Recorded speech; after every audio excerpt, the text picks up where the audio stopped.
Slackers Good News broadcast. I'm speaking to Michele Borba. Hi, Michele. Hello. Doctor, it's a doctor, right? It is. And you're an educator, author, a child development expert, and a mom. Right. Okay, and how do I pronounce your last name? Borba. Okay, here we go. Linda Stein Gold, that one I can get, all right, with my New York Jewish accent. Yes. MD, Director, Clinical Research, Division Head of Dermatology, Henry Ford Hospital, Detroit, Michigan. Okay. Yes. Now I'm very stressed. No, okay. I have to Deep cool out. breath, Paul. We don't want to be stressed, right? Nobody should be stressed because it takes adrenaline, goes from your brain, goes into your heart. Right. There goes your focusing. And it's not good news. So we're going to talk here about stressed out at 16, no less, or 13, or I don't know, maybe even younger. Expert advice on the impact of stress on today's teenagers and how parents can help teens avoid sweating the small stuff. Okay. Thank you for doing this interview. It's very important, of course. What's up here? What's up is we're seeing a generation that we're very concerned about. They're actually being nicknamed Generation Stress. Hey. 85% of teens say that they are, but we're also seeing it at younger and younger ages. So it's a warning sign, parent. Put on the pause button and tune into your child. There's a number of reasons for it. It's not like one factor that's causing it, but let's just look at a combination of things, and then we can say, so what are we going to do about it? School is certainly one. Kids say that they've never been so stressed. Everything is very competitive. The grade matters big time these days. Appearance. Our children are being fed those images of what they're supposed to look like, the celebrity-itis thing, and it's not doing our girls any justice. Peer pressure, our kids are saying has never been stronger. Bullying is increasing. Puberty is hitting our kids at a younger level. So all of those things combined, you've got this pressure cooker world, and we're also lay on to one more step, and that is skin's breaking out, acne setting in, and that's at least the one that you can pick up the phone and get the doctor and get some help.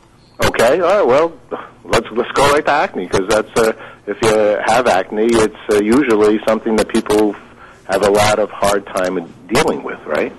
That's absolutely right. Acne affects about 85% of our teens. It's a major problem.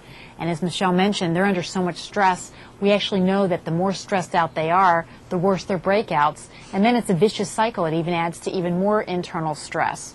But we have to remember this is a medical problem in addition to an emotional problem. They have an emotional scars, but they can also get physical scars. So as a dermatologist, I like to jump on it quickly and get their acne under control. But keep in mind that these kids are so busy, we have to give them something that's going to be able to be easily worked into their lifestyle.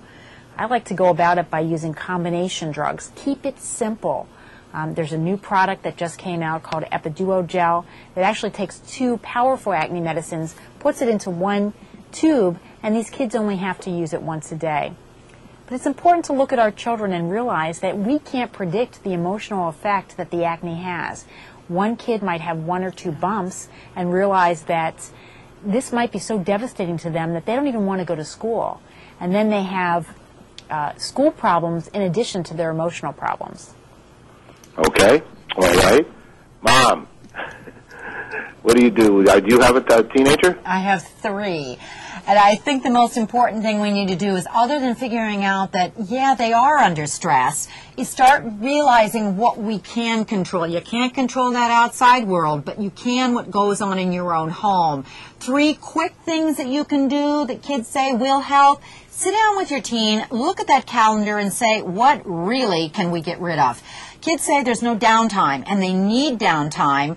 You may be in a pressure cooker world, but is there one thing that really, in this day and age, is a little too pricey and doesn't matter? Get rid of it. That'll give the downtime. Second thing is, kids say they don't know how to cope. If you could teach your kid the most important thing that they can do before they leave to go off to the world of college or military or whatever, teach them a coping skill. For some kids, it's going to be deep breathing exercises. Right before you take a test, by the way, that actually helps kids focus a little more. Or it could be exercise in general. It could be finding some ways to work out, listening to music. Another thing is stay involved in their kids' lives.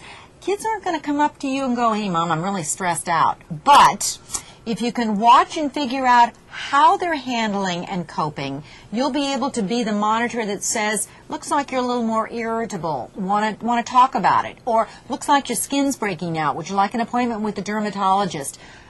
Kids actually say that. Last survey, we are their #1 heroes. Find creative ways to stay involved. So what would be good news for both of you in regard to helping children unstress? The most important good news to me would be parents realizing you really make a major difference in your kids' lives. If you take care of yourself, parent, particularly with what's going on in the world right now, it will help you take care of your kids. Your stress as a parent is trickling down to your child. They need to watch you so that they know how to cope. Take care of you.